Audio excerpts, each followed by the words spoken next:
আসসালামু আলাইকুম। করলা গাছে প্রচুর ফল ফুল হবে, তার কৌশলটা এক্কেবারে এই ভিডিও শেষে দেখাবো।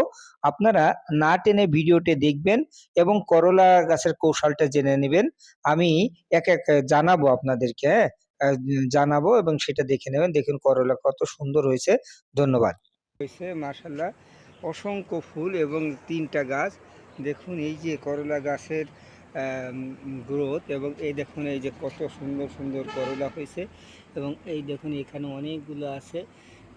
একটা আছে এই যে বড় হয়ে গেছে, একটা একটা হয়েছে, অনেকগুলো হয়েছে।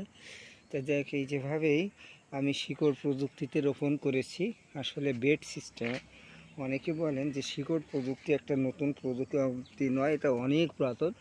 আমি বলতে চাই অনেক পুরাতন না, আসলে খাদ্য গ্রহণ প্রক্রিয়াটা অনেকেই জানতো না। আমি খাদ্য গ্রহণ প্রক্রিয়াটাই উদ্ভাবন করেছি এবং বেড সিস্টেমে সেই অনুযায়ী মাটি দিয়েছি। আসলে শিকড় প্রযুক্তি হচ্ছে গাছের শিকড়ের বিন্যাস এবং গঠন অনুযায়ী মাটি, পানি এবং খাবারের সঠিক ব্যবহার, মাটির ব্যবহার, খাবারের পানির ব্যবহার, কিন্তু এটা শিকড়ের বিন্যাস এবং গঠন অনুযায়ী করতে হবে। তাহলে আপনার সে সঠিক ফল দিবে। তাহলে শিকড়ের বিন্যাস এবং গঠনটা আমাদের অত্যন্ত জানা জরুরি। কোন গাছ কত দূর থেকে খাবার গ্রহণ করে বা কত গভীর থেকে খাবার গ্রহণ করে, এইটুকু যদি আপনি জানতে পারেন, তাহলে আপনি ছাদে, বাড়িতে, পানিতে, মাটিতে, সব জায়গায় আপনি চাষাবাদ করতে পারবেন এবং যে কোনো সময় যে কোনোভাবে চাষাবাদ করতে পারবেন। এই প্রযুক্তির মাধ্যমে খাদ্য একেবারে খাদ্য নিরাপত্তা নিশ্চিত করা যাবে। যে কোনো জায়গায় চাষাবাদ যখন করা যাবে, যে আমরা যে বলি দাম বেড়ে যাচ্ছে, অনেক কিছু হচ্ছে, এইটা সমস্যা হবে না। যে কোনো সময় আপনারা চাষ করতে পারবেন।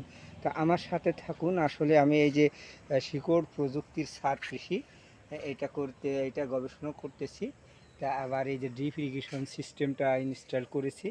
আসলে কেমন হয় জানি না, তবে আমি এই যে নিচেই শাক দিয়েছি।